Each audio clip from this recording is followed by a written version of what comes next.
இந்த பாட்டை கேளுங்க, கண்ணு தண்ணி வரும். அதுக்கு நான் பொறுப்பு இல்ல, என்ன மன்னிச்சிடுங்க. தீ இருந்தால் அங்கே புகை இருக்கும், புறவிருந்தால் கொஞ்சம் பகை இருக்கும்.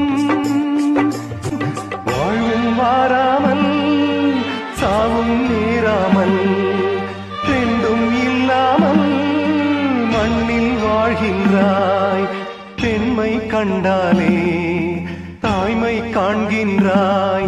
பலர் பூஜை கொண்டாடும் பூவாய் வாழ்கின்றாய். அன்புள்ள மகனே, அழுதது போதும், புன்னகை சிந்து, இனி பூக்களின் மாதம். கடவுளும் நீயும் ஒரு தாய் பிள்ளை, இருவரும் தனிமரம் தானே. அவனுக்கும் உனக்கும் அன்னை இல்லை. இந்த பாட்டை கேளுங்க.